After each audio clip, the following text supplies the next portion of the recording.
Think for a moment about what nourishes you. When I think about that question, you come to realize that it's not as easy to answer as you might think. It may be easier to answer the question, what do I feed myself with?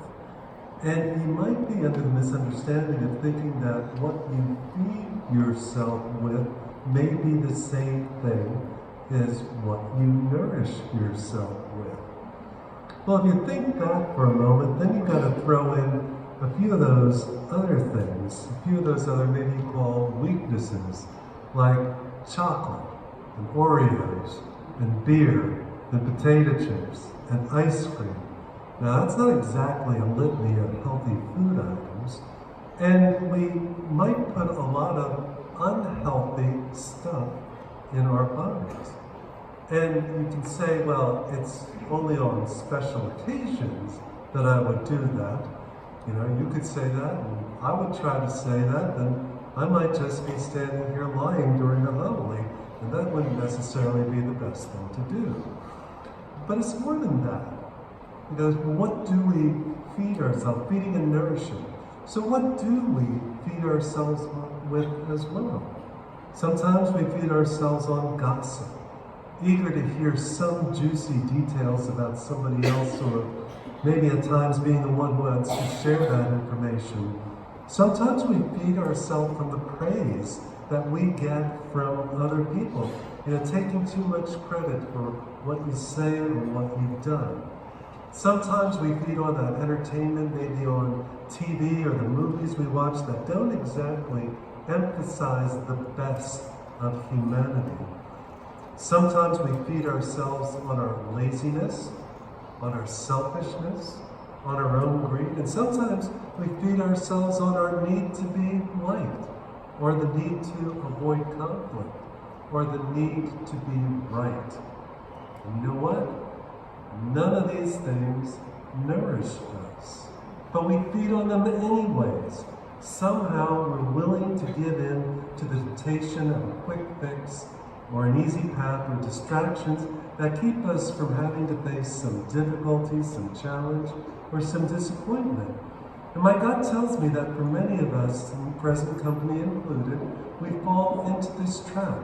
The trap of seeking out and feasting on all sorts of things that don't really satisfy us, that aren't really good for us, things that are fleeting, things that don't last, things that don't mean anything in the big picture, yet we pursue them nonetheless, and then we wonder why we're still hungry.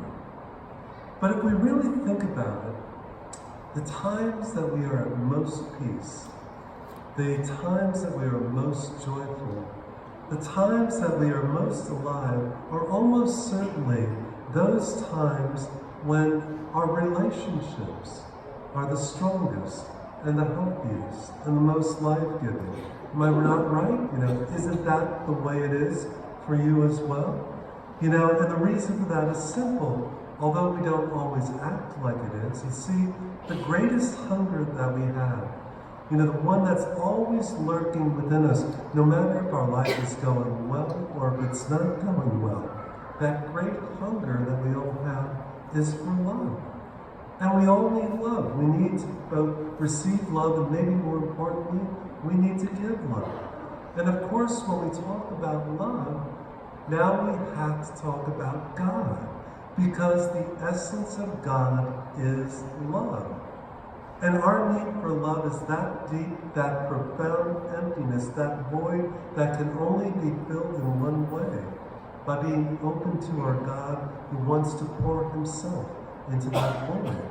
And the way to happiness is both when we accept this love in all forms and all avenues that God comes to us, and when we share that love.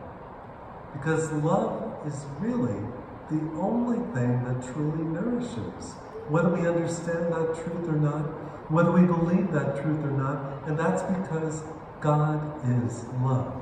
And that's precisely the way he made us. He made us for that deep longing which keeps us thirsting for him, seeking him, and looking to encounter Him and to feel His embrace in every situation that we find ourselves in.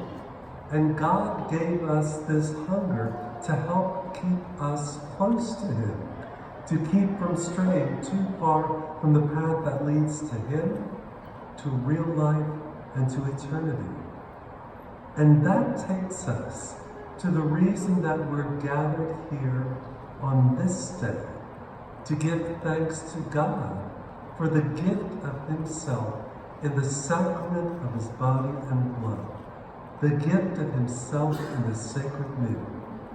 And of course, if I'm giving my homily here, you're thinking, well, maybe I'm just preaching to the choir, right? Because you're all here, right? You're all here, and you're all here week after week, and you're coming up without fail, either with hands extended or tongue extended, ready to receive the Eucharist at this holy table. But there's where lies the trap.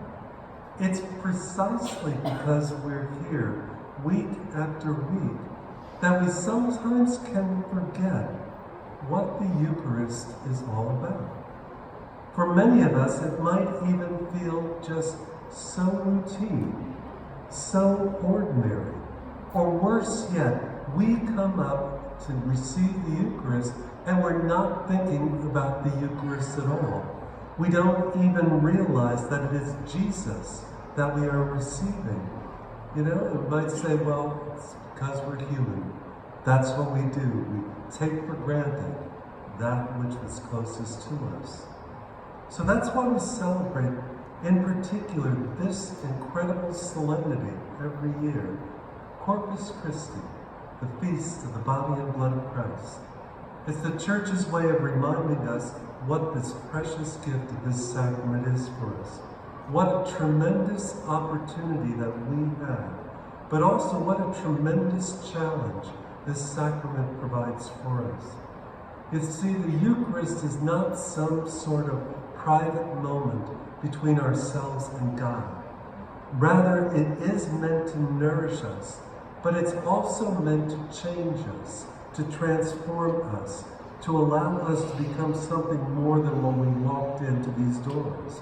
And that's something that we become more of, is we become the body of Christ. When we receive the body of Christ, we become more perfectly the body of Christ. We receive the body of Christ because we are so desperately in need of Him, His mercy, His forgiveness, His compassion, and His love.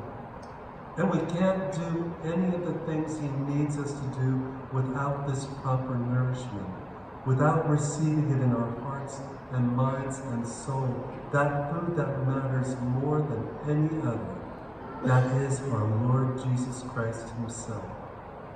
May we never take this sacrament for granted by trying to satisfy ourselves with anything else in place of God. May that hunger that we feel deep within lead us to be open to the wonderful things that God wants to fill us with.